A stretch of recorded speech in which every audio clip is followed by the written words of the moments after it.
পল্টন থানায় মানব পাচার মামলায় গ্রেফতার দেখানো হয়েছে সাবেক সেনা কর্মকর্তা মাসুদ উদ্দিন চৌধুরীকে। আজই আদালতে নেওয়া হবে তাকে। চাওয়া হয়েছে 5 দিনের রিমান্ড। গেল রাতে রাজধানী বারিধারা ডিওএইচএস থেকে গ্রেফতার করা হয় 1/11 এর অন্যতম কুশীলব সাবেক এমপি মাসুদ উদ্দিন চৌধুরীকে। নতুন বাংলাদেশ গড়তে এলো জুলফিকার স্টিল। জুলফিকার স্টিল, ইস্পাত দৃঢ় অঙ্গীকার।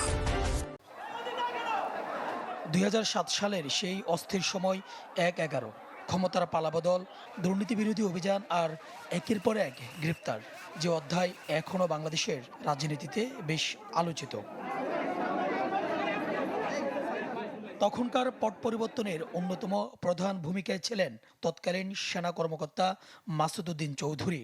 পরে রাজনীতিতে পা রেখে হয়েছিলেন সংসদ সদস্যও। দীর্ঘ সময় আলোচনার বাইরে ছিলেন এই সেনা কর্মকর্তা।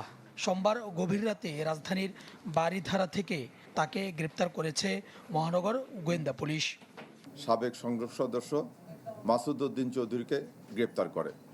দুপুরে মিন্টু রোডে এক সংবাদ সম্মেলনে গোয়েন্দা প্রধান জানান, সাবেক এই সংসদ সদস্যের বিরুদ্ধে বৈষম্য বিরোধী হত্যা মামলা সহ 11টি মামলা রয়েছে। গ্রেপ্তার দেখানো হয় পল্টন থানায় করা মানব পাচার মামলায়। গ্রেপ্তারকৃত মাসুদ উদ্দিন চৌধুরীর বিরুদ্ধে ফেনী জেলায় 6টি, ঢাকা মেট্রোপলিটন এলাকায় 5টি, মোট 11টি মামলার তথ্য এই পর্যন্ত আমরা পেয়েছি। তার বিরুদ্ধে পল্টন, বনানী, কোতোয়ালি, মিরপুর ও হাতিরঝিল থানায় হত্যা চেষ্টা, মানব পাচার প্রতিরোধ আইন ও মানি লন্ডারিং সংক্রান্ত গুরুতর অপরাধের মামলা রয়েছে। ডিবি প্রধান জানান, এর আগেও মাসুদ উদ্দিন চৌধুরীকে গ্রেপ্তারের চেষ্টা করা হয়, তবে সম্ভব হয়নি। জিজ্ঞাসাবাদের জন্য চাওয়া হবে 5 দিনের রিমান্ড। এর আগেও আমরা একাধিকবার ওনাকে গ্রেপ্তারের প্রচেষ্টা নিয়েছি, ওনাকে কিন্তু পাওয়া যায়নি। মামলাগুলো আর এগুলো তো জানেন আপনি যে সাম্প্রতিককালের মামলা না, এগুলো তো অনেক আগেকার মামলা।